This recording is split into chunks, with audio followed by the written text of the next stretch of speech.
সনাতন ধর্মাবলম্বীদের অন্যতম ধর্মীয় উৎসব সরস্বতী পূজা আজ। বাণী অর্চনা ও নানা আয়োজনে চলছে বিদ্যা, বাণী ও সুরের দেবী সরস্বতীর আরাধনা। এই মুহূর্তে ঢাকা বিশ্ববিদ্যালয়ের জগন্নাথ হলে আছেন সহকর্মী উম্মে হানি। সরাসরি যাচ্ছি তার কাছে। হানি, শুরু হয়ে গেছে সরস্বতী দেবী বন্দনা এবং এখন কিন্তু জগন্নাথ হল মাঠে প্রায় ৭৬টি মণ্ডপে কিন্তু পুজোর আয়োজন করা হয়েছে এবং এখন ৮টা থেকে আসলে পুজো শুরু হওয়ার কথা থাকলেও প্রত্যেকটি মণ্ডপে কিন্তু এখনো পুজোর প্রস্তুতি চলছে এবং কিছু কিছু মণ্ডপে কিন্তু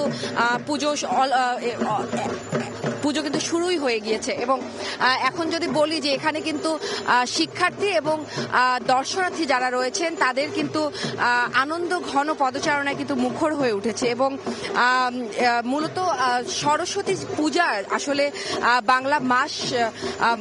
বাংলা মাস মাঘের শুল্কা পঞ্চমী তিথিতে পালিত হয় এবং আজকের এই দিনটিকে কিন্তু বলা হয় বাসন্তী পঞ্চমী। এবং একটু বলে রাখি, আজ বাসন্তী পঞ্চমীর জন্যেই কিন্তু এখানে যে দর্শনার্থী রয়েছেন তারা কিন্তু বাসন্তী রঙে নিজেদেরকে সাজিয়েছেন। এবং এখন যদি বলি যে এখানে প্রায় ৭৬টি মণ্ডপ রয়েছে এবং এগুলো সবগুলোতেই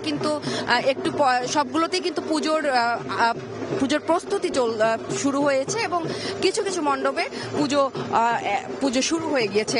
একটু বলে রাখি যে সরস্বতী দেবীর যে কৃপা সেটি বলতে আসলে ভক্তরা যেটি বিশ্বাস করেন যে পরীক্ষায় আসলে শুধু ভালো হওয়া নয় এবং পড়াশোনাতেও আসলে এগিয়ে যাওয়া নয় এবং যেটিকে বলে যে পাণ্ডিত্য অর্জনই কিন্তু আসলে নয়, বরং বাস্তব জীবনে আসলে সরস্বতী দেবী মানুষের মধ্যে যে জিনিসটি সবচেয়ে বেশি ছড়িয়ে দিতে পারেন সেটি হলো চিন্তার স্বচ্ছতা। এবং আজকের এই পৃথিবীতে আমরা কিন্তু দেখি যে আসলে তথ্য আছে অঢেল, কিন্তু সত্য আর মিথ্যার যে সীমারেখা সেটি কিন্তু অনেকটাই ঝাপসা। এবং ঠিক এই সময়ে আজকের এরকম একটি মুহূর্তে, এই সুন্দর একটি ভোরে আসলে সবচেয়ে বড় প্রয়োজন হলো বিচারবোধ, যে ক্ষমতা মানুষকে অন্ধবিশ্বাস থেকে মুক্ত করে এবং যুক্তি শেখায় এবং সচেতন করে এবং সিদ্ধান্তকে করে দায়িত্বশীল। এবং সরস্বতী দেবী আসলে সেই বাণী নিয়েই কিন্তু আজকে মর্তে এসেছেন এবং আজ কিন্তু সারা দিনই দেবী বন্দনা চলবে এবং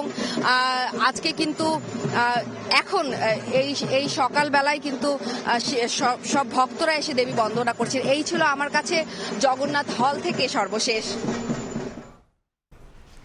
জগন্নাথ হল ঢাকা বিশ্ববিদ্যালয় থেকে সরাসরি যুক্ত হয়েছিলেন সহকর্মী উম্মে হানি, জানাচ্ছিলেন সরস্বতী পুজোর সর্বশেষ।